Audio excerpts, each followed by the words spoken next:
Morning, আজকে হচ্ছে আমাদের ডে 2।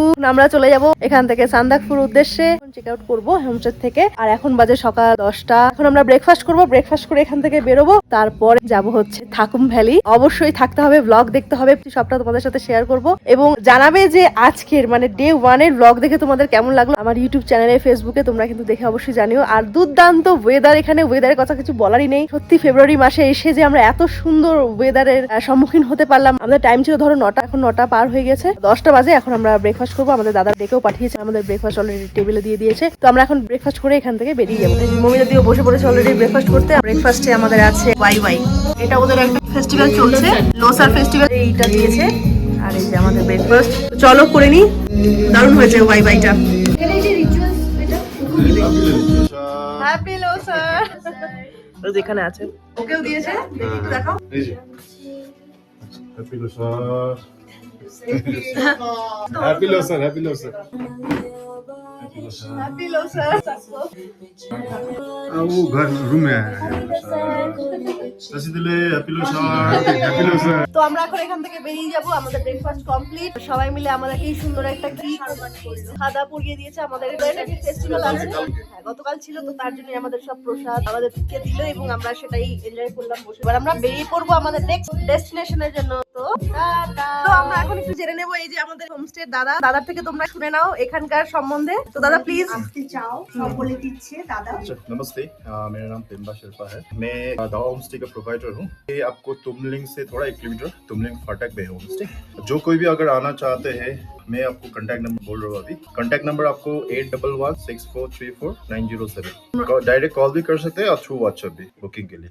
बाकी यहाँ से आपको पूरा स्लीपिंग बुद्धा रेंज हो गया, एवरेस्ट रेंज पूरा आपको दिखाई देगा और सनसेट सनराइज दोनों। সুন্দর আমাদের আপ্যায়ন করেছে। আমরা সত্যি আপ্লুত যে আমরা এখানে আসতে পেরেছি এবং দাওয়া হোমস্টেতে আমরা এসেছি এবং একদিন যাবত আমরা রয়েছি। হ্যাঁ, মিস করবো অবশ্যই, একদিনের জন্য হলেও খুব ভালো লাগছে এখানে সবাইকে। ওনারা যারা আছে সবাই খুবই ভালো মানুষ। দারুণ কথা হচ্ছে ওনাদের বিহেভিয়ার দারুণ, দারুণ বিহেভিয়ার, সত্যি তাই। এবং কোনো কিছু মানে অসুবিধা হবে না, জল থেকে শুরু করে খাবার দাবার, ঘর, সমস্ত কিছু একদম টপ ক্লাস। থ্যাংক ইউ দাদা, থ্যাংক ইউ ভেরি মাচ। আবার নতুন পথ শুরু, নতুন জার্নি স্টার্ট। তো চলো এখন যাওয়া যাক। এখন আমরা একদম রেডি, সবাই যে যার মতন রেডি, আমাদের গাড়িও রেডি। আবার কোনো সময় সুযোগ পেলে আমরা অবশ্যই আসবো দাওয়া হোমস্টে। আর তোমরা যদি আসতে চাও অবশ্যই যোগাযোগ করতে পারো। তো চলো আমরা এখন এখান থেকে বেরিয়ে যাচ্ছি নতুন পথে। দারুণ মজা হলো একদিন। তো এখন আমরা ওই ফরেস্টের ওই কাকুটার সাথে একটু দেখা করে আমরা এখন বেরিয়ে যাবো। दारुण काटलो समय, एकदम एकदम। अंकल अब जाने का टाइम हो गया हम लोग का। मैं ऊपर भी बता दिया हूँ, ठीक है? ओके, हमारा स्टाफ को बता दिया। वो जहाँ पे आप लोग जा रहे हो वहाँ वो वाईफाई है। अच्छा अच्छा, ठीक है ठीक है, तब तो कोई प्रॉब्लम नहीं है क्योंकि वो आने वाला है। खाना नहीं है, पूरा ब्रेकफास्ट। वो जहाँ पे आप लोग रुकेंगे वहाँ पे वाईफाई वगैरह है। चार्जिंग पॉइंट भी है ना? हाँ, चार्जिंग पॉइंट होगा। आपको मिलकर सच में दिल से अच्छा लगा और शुक्रिया इतना सब कुछ हम लोग हेल्प करने के लिए। Thank you, thank you. তুমলিংকে বিদায় জানিয়ে আমরা বেরিয়ে পড়লাম সান্দাকফুর উদ্দেশ্যে। সবাই যাওয়ার পথেই শুরু হলো এসএসবি চেকিং। ওরা প্রত্যেকটা জায়গায় আমাদের ডকুমেন্ট ভেরিফাই করছিল, আমাদের ডিটেলস নিচ্ছিল। আমাদের এই যাত্রা শুরুতেই সান্দাকফুর পথে যেতে দেখা মিলল ব্রিটিশদের সেই শক্তিশালী ল্যান্ড রোভার। ওরা যেন এই পথটাকে আরো অ্যাট্রাকটিভ করে তুলেছিল। মানে বলে না, পাহাড়ি সরু রাস্তা আর সাথে ল্যান্ড রোভার, একটা দারুণ রোমাঞ্চকর ব্যাপার। এরপর চলতে শুরু করলাম, সোজা পৌঁছলাম গৌরীবাসে। ওখানে একটু সবাই চা খেতে নেমেছিলাম শরীরটাকে গরম রাখার জন্য। তাছাড়া খুব ভোরে উঠেছি, গাড়িতে যেতে যেতে খানিকটা টায়ার্ডও হয়ে পড়ছিলাম, তাই আর তাছাড়াও আমাদের অনেকটাই যেতে হবে, তাই মাঝে মাঝেই আমরা চা খেতে নেমেছিলাম। জটিল রাস্তা, এর মধ্যে দিয়ে আমরা যাচ্ছি, খুবই উপরে উঠে যাচ্ছি এখন আমরা।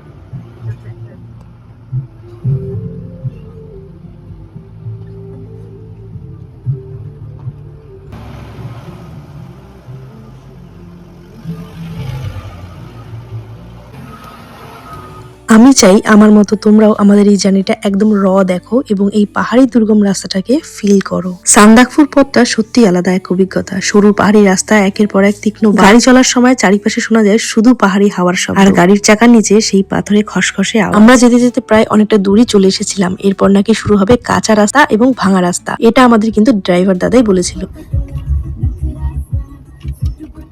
शुरू ना ऐसे नहीं काला पक्की से, काला ये काला पकड़ी नहीं, ये नहीं है, तो आगे है ना।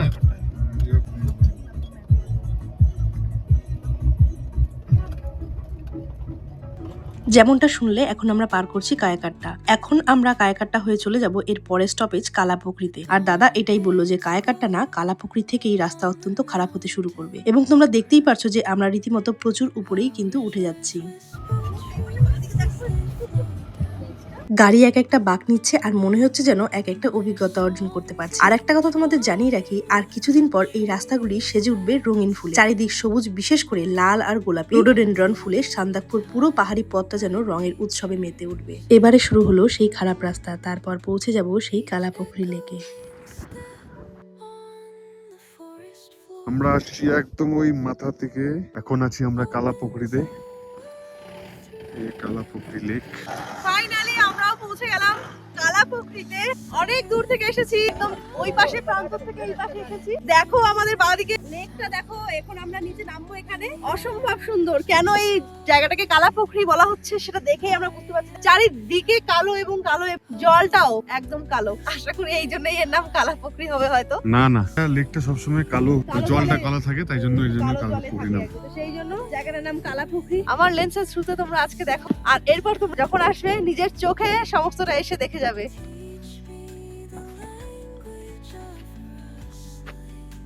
এই দেখো একবার জাস্ট লেকটা দেখো। আমরা আসলাম ওই ওপর দিয়ে, এখন আমরা এখানে নামবো। এখানেও এসএসবি ক্যাম্প আছে, যেখানেই একটা করে ঘোরার জায়গা সেখানেই এসএসবি ক্যাম্প আছে। তো চলো এখন যাওয়া যাক কালাপুকুরিতে। আমাকে আগে থেকে ওরা ভয় দেখিয়ে দিচ্ছে যে যেতে পারবো কিনা, স্লিপ করে যাওয়ার ব্যাপার আছে। কালাপুকুরি এটি একটি নেপালি ভাষা, যার অর্থ কালো পুকুর বা ছোট হ্রদ। এর মধ্যে ওই পুকুরিটাকেই হ্রদ বলা হয়। এখানকার সবচেয়ে আশ্চর্যের বিষয়টা হলো এত ঠান্ডা হওয়া সত্ত্বেও এই হ্রদের জল কখনোই জমে বরফ হয় না। চারিপাশে নিস্তব্ধ পাহাড়, প্রার্থনার রঙিন পতাকা আর বইছে শান্ত বাতাস, সব মিলিয়ে কালাপুকুরি এমন এক জায়গা যেখানে দাঁড়ালে মনে হয় প্রকৃতির এক গভীর নীরব সৌন্দর্যের মাঝে এসে পড়েছি। ফাইনালি কালাপুকুরি আমরাও এসেছি, তোমরা পারবে, চলে আসো। সময় অপচয় করবে না, নিজের জীবনটাকে উপভোগ করতে হলে আসতেই হবে। কি তাই তো? হ্যাঁ হ্যাঁ, আমার বড় বলছে হ্যাঁ হ্যাঁ, চলে আসো। ওই যে ওখানে গিয়ে একজন দাঁড়িয়ে আছে লুকাচুরি খেলতে, দেখো প্রচুর গাড়ি আসছে এখনো। চলো এবার আমরাও যাই, দেখি ফটো তো তুলতে হবে।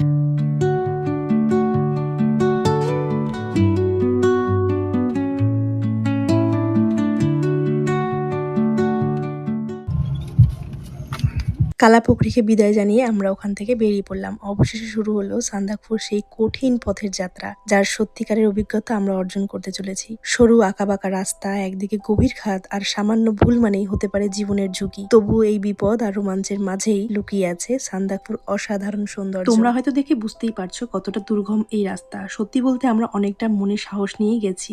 সান্দাকফুর রাস্তা এতটাই খারাপ যে গাড়ি চলার সময় প্রতিটা ব্রেকেই বুঝতে পারছিলাম কতটা কঠিন এই পথ। আর আমরা ভেতরে শুধু বসে বসে নাচছি, একবার ওর কোলে যাচ্ছি তো একবার ও আমার কোলে এসে পড়ছে, ঠিক এতটাই দুর্গম। বাদিকে শুধুই খাই আর ডান দিকে পাহাড়, যে কোনো সময় ধস পড়ে রাস্তা বন্ধ হয়ে যায়। ঠিকভাবে বলতে গেলে সঠিক কোনো পথ নেই, সবই গাড়ির চাকায় তৈরি হচ্ছে নিমিষেই। আর একটা কথা না বললেই হচ্ছে না, জীবনে কতটা উঠতে পেরেছি জানি না, কিন্তু এই যাত্রা আমাকে অনেকটা উঁচুতে নিয়ে এসেছে, পাহাড়ের চূড়ার থেকেও বেশি অনুভূতি আর অভিজ্ঞতার এক নতুন উচ্চতা। সান্দাকফু আসার আগে তো অনেকজনের ভিডিও দেখেছি ইউটিউবে, তো সেখানে কোনো একজনের ব্লগে শুনেছিলাম সান্দাকফুর তো পথ নয়, যেন এক নাচন রাস্তা। কথাটা যে কতটা ঠিক তা গাড়িতে বসেই বুঝতে পারছি। আর এভাবেই আমাদের অনেকটা রাস্তা পেরোতে হয়েছে। তবে এখানে আরেকটা কথা না বললেই নয়, এতটা কঠিন পাহাড়ি পথ পেরিয়ে আমরা এখানে পৌঁছেছি, তার পেছনে সবচেয়ে বড় কৃতিত্ব আমাদের ড্রাইভারের। এই ভয়ঙ্কর রাস্তা দিয়ে যে দক্ষতা আর ধৈর্যের সাথে তিনি গাড়ি চালিয়ে আমাদের নিয়ে এসেছেন, সত্যি পুরো পথ জুড়ে আমাদের জীবন যেন তার হাতের উপরেই ভরসা করেছিল। ওনাকে জানাই কঠিন, দীর্ঘ আর দুর্গম পথ পেরিয়ে অবশেষে পৌঁছে গেলাম সান্দাকফুতে, যার স্বপ্ন দেখেছিলাম আমরা সবাই মিলে। এতটা পথের কষ্ট যেন নিমিষেই উধাও হয়ে গেল। সত্যি এ যেন এক অন্য অনুভূতি।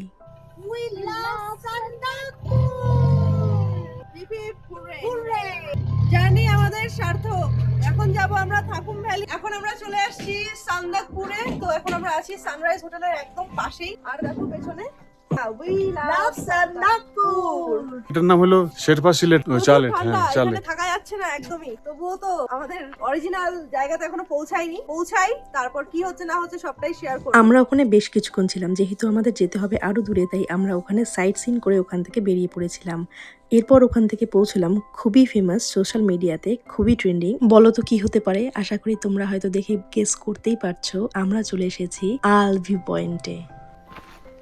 এখন আমরা আছি আল ভিউ পয়েন্টে। তোমরা যে এই এত ফেসবুকে এত ইউটিউবে যে ভিডিওগুলো এখান থেকে দেখতে পাও, যে সানসেটটা এখান থেকে দেখা যায়, এটাই হলো আমাদের আল ভিউ পয়েন্ট। এবং এখান থেকেই যত সুন্দর সানসেটের ভিডিওগুলো আসে সব এখান থেকেই। কিন্তু এখন বাজে দুপুর 2টো, আর এখন আমরা এসে পৌঁছলাম কারণ আমরা এত থাকুম ভ্যালিতে যাচ্ছি। তো যাওয়ার পথে আমরা এখানে একটু দাঁড়ালাম, আমরা এখানে বেশিক্ষণ থাকবো না। প্রচুর মেঘ, প্রচুর ঠান্ডা, মানে এখন কিচ্ছু দেখা যাচ্ছে, সমস্তটা একদম মেঘে ঢেকে গেছে। তাই এই পাশে আমি কিছুই দেখাতে পারলাম না, সানসেটটা যেহেতু এখনো হবেও না। তো এই হলো গিয়ে ব্যাপার। আল ভিউ পয়েন্টকে বিদায় জানিয়েই 1.25 ঘন্টা নাগাদ পথ অতিক্রম করতেই যেন পথটা হঠাৎ বদলে গেল। মনে হলো আমরা আর সাধারণ কোনো পাহাড়ি রাস্তায় নেই, ধীরে ধীরে ঢুকে পড়েছি স্বর্গের পথে, যেখানে পাহাড়ের বুক জড়িয়ে আছে সোনালী ঘাসের বিশাল প্রান্তর, যেদিকে চোখ যাচ্ছে শুধু ঢেউ খেলানো পাহাড়। দূরে কুয়াশা আর মেঘ যেন এসে ছুঁয়ে দিচ্ছে এই উপত্যকাটিকে। বিশাল খোলা মাঠ, এই নিস্তব্ধতা, এই বিস্তীর্ণ প্রান্তর আর সব মিলিয়ে এ যেন এক আমার চোখে দেখা বিশাল স্বর্গ, যার কিছুই নয় আমাদের এই অপূর্ব সৌন্দর্য, যেন সত্যি স্বর্গের এক টুকরো, তা হলো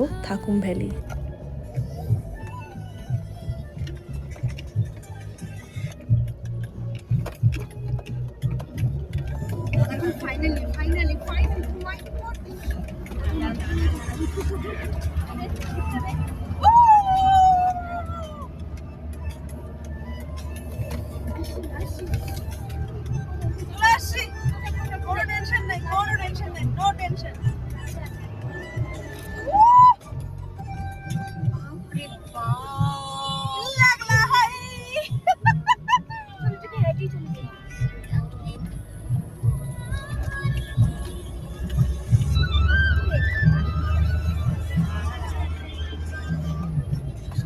তোমরা হয়তো আমাদের এক্সাইটমেন্ট লেভেল দেখেই বুঝতে পারছো আমরা কতটা খুশি এখানে পৌঁছাতে পেরে।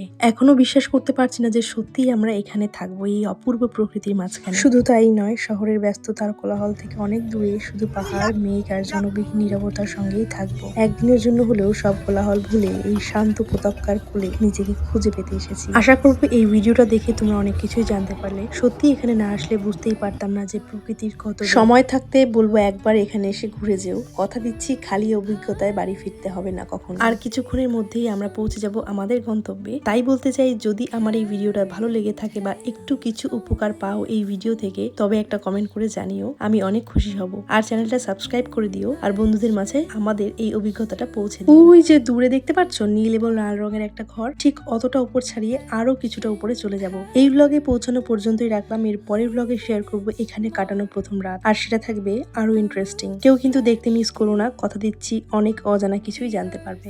ফাইনালি এবারে শেষ হওয়ার মতো ফাইনালি চলে আসলাম থাকুম ভ্যালি একদম ওপরে, মানে এর উপরে আকাশ ছাড়া আর কিছু নেই। আমরা কিন্তু ইয়াক লজে থাকছি না, আমরা থাকছি ফরেস্ট রিসর্টে। আমাদের 4 জনের জন্য মেইনলি বুক করা হয়েছে এটা। সবাই মিলে এই যে লাগেজ নিয়ে সবাই রেডি, এবারে আমরা ঢুকবো আমাদের ছোট ভ্যালিতে।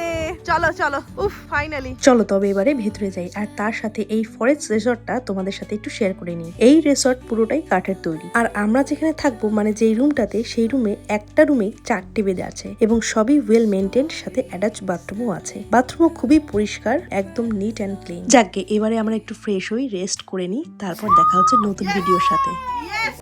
চলে আসছি আমরা থাকুম ভ্যালি।